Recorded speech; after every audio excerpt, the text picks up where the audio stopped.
semua.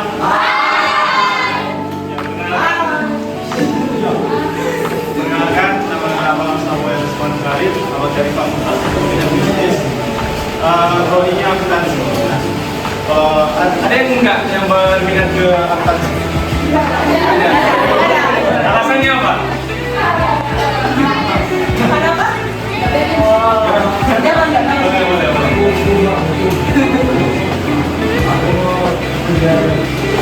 Perkenalkan, nama gue Andi Tobing, aku dari Prodi Teknik Mesin. Ada yang mau masuk mesin? Dengan yang mau masuk mesin? Selamat pagi.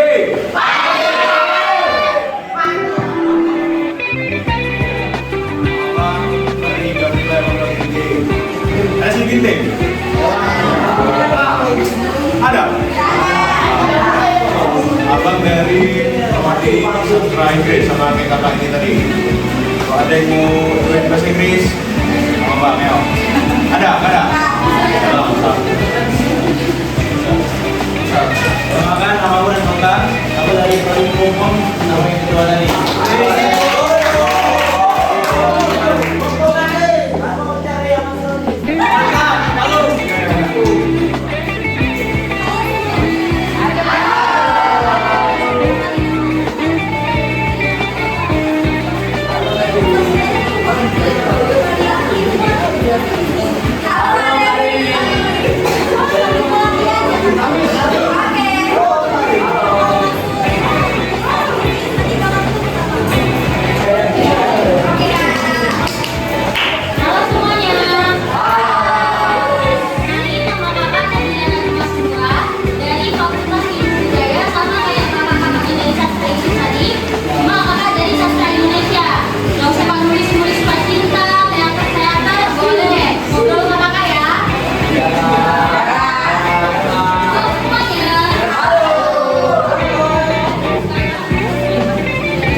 maksudnya di sini kegiatan belajar tidak dibedakan antara laki-laki atau perempuan. Keduanya punya kesempatan yang sama untuk gabung, untuk berpartisipasi dalam kegiatan sekolah, kegiatan kelas, atau apapun yang ada kegiatan di sekolah. Contohnya lomba, tidak dibeda-bedakan yang ikut main bola itu aja cuma laki-laki. Semuanya ada kesempatan buat perempuan ataupun laki-laki. Kemudian yang keempat, penggunaan bahasa yang tidak bias gender. Teman-teman ada yang tahu nggak? Ada? Oke, kita bahas lagi. Penggunaan bahasa yang tidak bias gender ini, ingat, bahasa yang baik, bahasa itu penting karena dapat membentuk cara kita berpikir. Jadi kita harus menggunakan bahasa yang sopan, baik dan setara terhadap antar gender. Jangan kita mengeluarkan bahasa-bahasa yang dapat menyinggung perasaan antar gender. Kita harus saling menghormati dan menghargai melalui bahasa dan kata-kata kita yang tidak menyinggung satu sama lain. Nah, poin yang terakhir, interaksi kelas yang setara dan menghargai perbedaan gender. Nah, maksudnya di sini interaksi kelas yang setara ini bagaimana hubungan kita antar gender, baik itu laki-laki ataupun perempuan, keduanya mempunyai kesempatan untuk saling berkomunikasi. Gak harus perempuan itu berinteraksi dengan perempuan, gak harus juga laki-laki berinteraksi dengan laki-laki, tetapi kita sama-sama punya kesempatan untuk saling berkomunikasi. Contohnya di dalam kelas ketika ada yang mau bertanya, gak harus laki-laki aja yang bertanya, perempuan juga boleh. Jadi gitu deh. Kemudian misalnya seringkali di kelas itu ada nggak sih kerja-kerja kelompok kan? Ada kan? Ya kan? Biasanya di sini sering terjadi perbedaan antar gender. Yang memimpin kelompok wajib laki-laki, ya kan? Nah, jadi di situ deh kita jangan ada membuat ketidaksetaraan gender. Laki-laki bisa memimpin, perempuan juga bisa memimpin. Kadang memang laki-laki lebih sering karena mereka itu dominan ya, selalu secara fisik mereka kayak bertanggung jawab, tegas. Tetapi tidak tertutup kemungkinan perempuan juga bisa memimpin. Laki-laki juga bisa yang mencatat laporan doang, ya kan? Nah, jadi untuk mewujudkan kesetaraan gender di sekolah kita ini, maka kita harus saling menghargai, menghormati dan saling mendukung satu sama lain.